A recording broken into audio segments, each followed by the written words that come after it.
பலகீனத்தின் மத்தியில் அன்பிற்காகவும் சமாதானத்திற்காகவும் சந்தோஷத்திற்காகவும் ஏங்கிக் கொண்டு யாரும் உதவியில்லாத நிலைமையில் என்ன முடிவெடுப்பது என்பது கூட அறியாமல் இக்கட்டான நிலைமையில் இருந்து கொண்டிருக்கிற பிள்ளைகளே, இன்றைக்கு ஆண்டவராகிய இயேசு கிறிஸ்து உங்களை பார்த்து தான் சொல்கிறார், இந்த நிலைமையை ஆண்டவர் மாற்றப் போகிறார். எதனால் இந்த நிலைமை உங்களுக்கு வந்தது என்பது உங்களுக்கும் ஆண்டவருக்கும் மட்டுமே தெரிந்த காரியம்.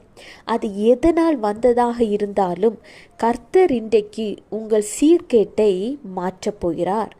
ஆண்டவராகிய இயேசு கிறிஸ்து இன்றைக்கு உங்களை பார்த்துதான் சொல்கிறார், ஓசியா 14:4, நான் அவர்கள் சீர்கேட்டை குணமாக்குவேன், அவர்களை மனப்பூர்வமாய் சிநேகிப்பேன், என் கோபம் அவர்களை விட்டு நீங்கிற்று.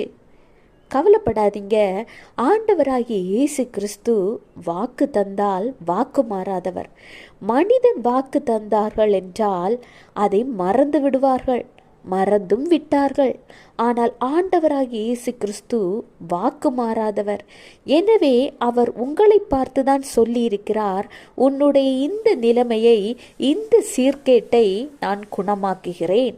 நீ எப்படிப்பட்ட ஒரு அன்பை, சமாதானத்தை, மன மகிழ்ச்சியை எதிர்பார்த்தாயோ அதைவிட அதிகமான அன்பையும் சமாதானத்தையும் நான் உனக்கு கொடுப்பேன், ஏனெனில் நான் உன்னை சிநேகிக்கிறேன்.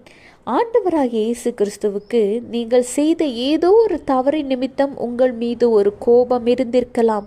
அந்த கோபம் இன்றைக்கு உங்களை விட்டு நீங்கிற்று என்று கர்த்தர் சொல்கிறார். எனவே துக்க முகத்தை விட்டு சந்தோஷமாக இருங்கள். கர்த்தர் உங்களோடே கூட இருந்து செய்ய போகிற காரியங்கள் அற்புதமாயிருக்கும், அவை அதிசயமாயிருக்கும். Have a blessed day. Jesus bless you.